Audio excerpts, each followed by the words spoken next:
let's now go from fraud to something less serious, more, well, it's still serious, right? But more interesting, right? And that's gaming, something I like to do myself, even though I'm not very good at it. But yes, Sony, right? I'm sure you all know Sony. Sony, the makers of the PlayStation and many other devices. So last year they launched a $10 million fund. It's called the Sony Innovation Fund, and they launched one for Africa, which was $10 million, right? And the plan for that fund was to invest in entertainment, early stage entertainment startups. So that's gaming, music, content distribution. And this year they just made their first investment, and that investment was in a gaming company in South Africa called Carry First, right? So we'll be looking into everything surrounding the investment, what it means, and how it will work. And my first question about that would be, they're investing in gaming, right? How big is gaming in Africa, Manu? Okay. In Africa. Yeah. Well, it's quite a huge market, surprisingly. Quite a huge market. The adoption, the use of mobile phones, and has contributed to that growth. There's projection that the market in itself, looking at revenue by 2024, we grew to about 4.2 billion, I think. Wow. And by 2027, it should have risen to about 5 billion, basically. So it's quite interesting, the investment coming from Sony. It's also strategic because they are also looking at investing in the future. So if you look at their investment in the startup, it is because it's a software, it's a gaming development company. Yeah. And one of their active clients is Activision. Oh, nice. Basically. So they are not just looking at startups that provide games, but startups will be able to also provide value to them with regards to creating games for them. So it's a good investment. Makes sense. It's a strategic one also from them. So yeah. I mean, judging by those projections, they might want some slice of the cake, and that makes sense. But what exactly is that investment going to do for Carry First, Chimgozirim? Okay. So first, having Sony back you is huge. That's a huge validation of what you're building. They are not here to play around. Mentioned last year when they launched the fund that the gaming market in Nigeria, or entertainment market in Nigeria generally, is growing, and they want to be a part of it. We've seen Sony's involvement in music. We've seen them in other entertainment businesses. But this is probably the first serious gaming investment that we are aware of that they're making. So for one, it validates what Carry First has been doing. Carry First I think it's one of the oldest. They were formed in 2018. Yeah, they're one of the oldest gaming companies or gaming startups on the continent, and they've had like strong, consistent growth since they were founded. So validation of what they are doing. Secondly, could be giving them a bigger platform to play. I'm not aware that they had partnerships with Sony or PlayStation previously, which is one of the things that so we don't have details of the arrangement, how it will play out yet. Okay. But one of the details is, or one thing that was suggested is, this could be a move to like PlayStation's, let's say, footprint in Africa. I have a few reservations. Is that right? But that is what they say. And why do I have reservations? Gaming in Nigeria or in Africa is generally mobile driven. Since last year we've been talking about getting PS5, we've still not gotten it. And dirty laundry outside. Right? But I mean, see, all of us in this country they are all posted. That's not it. We've been talking about getting PS5 since last year. I think since 2022 actually. So 2 years now, and we haven't gotten PS. By the way, this is an appeal. You can send us PS5 if you like us that much. Sony can actually send us one. You do. We will tell you thank you.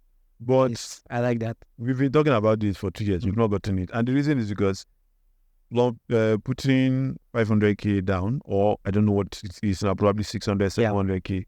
Right now is over 600. It's still a lot of money. And beyond that, we have to get consoles. We have to get pad. The pad alone is like, I think if you want 70k. Good pad, you need like 70 plus K. if you want to get Buy one FIFA. good game. Yeah, if you want to buy FIFA, because you need that. Okay. Exactly. So the cost is already accumulating. Yeah. Doesn't even include that if I want to play certain if I want certain features, I also need an internet connection. Yeah. And this is not me browsing TikTok.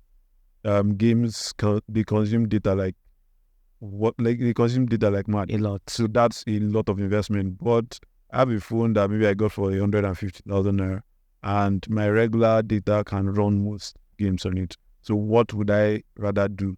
I'm not going to spend all that money on. And this is a phone that I'll use for every other thing or so many other things. True.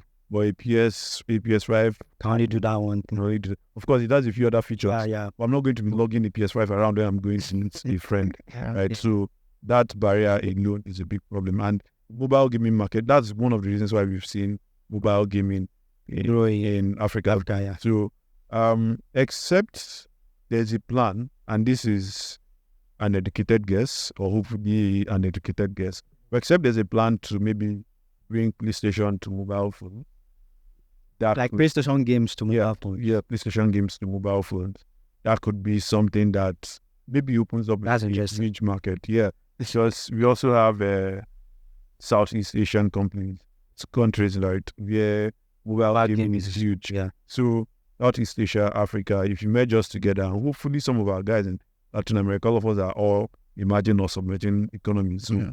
all of us, if we band together, we might make a case for mobile PlayStation games. So Yeah, very interesting. And we might actually see what you said about mobile, bringing PlayStation games to mobile phones. Like, I remember that when the iPhone 15 launched, it launched with one game, right? The game was like a console game Yeah. that they created for the iPhone. I think it was a game by Ubisoft or something. Those guys that created Assassin's Creed. And it was like just as good as, because it was kind of a way to like prove how powerful the new chip in the iPhone was. So maybe that is something that might happen very soon. And if you're wondering how big mobile gaming is in Africa, so I mean, if you just compare, right? According to there's this report by Newzoo Global Games, right?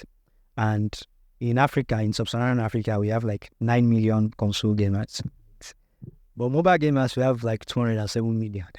so that In 2023. that's way more than Yes, that who do you want to bet. So who do you want to bet on? yeah, and like Tim was saying, it's because most of us don't have money. PC gamers are more, but then you can understand that people have laptops to work with, and they can also get games on it. But then, with regards to making money, because there is the commercial angle in Nigeria, I saw that the stat is that it grew to about over 70 million people by 2027.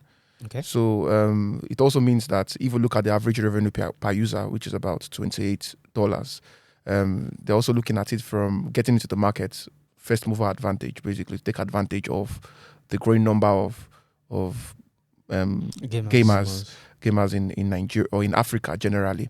And to think that this investment is their first investment through the through that fund. Sony Innovation Fund. It means that in the coming weeks and months we should be getting more announcements with regards to their investments in Africa. in African gaming companies. Hopefully they'll come to Nigeria. But yeah, so hopefully. all right. Yeah. Just so before we round off, just to also talk about Carry Fest's their model, right? I know they're a gaming company, but recently I've been seeing that a lot of the things they put forward is a platform to help you buy Points, COD points, for stuff, example, yeah. pay for gaming stuff. So They also sell airtime. So payments, gaming, Airtime. interesting. I mean, so you know how difficult it was for a lot of people to pay for stuff before. So that is like a very, very niche market that most people may not consider. So it just makes sense for them to play in that. It's a niche space, but like I said, they're also selling airtime. But it's a niche space that probably holds. We don't know exactly how much they are processing, but there are a lot of other people. I can't remember the exact figures, but Nigerians spend a ridiculous amount of money on games every month. So that's a huge market. You process those payments for them and you're getting a cut. You could build a solid business of that. So yeah. Makes sense. To listen to the full episode of this podcast, visit podcast.techpoint.africa or search for TechWent Africa podcast on your favorite podcast platforms.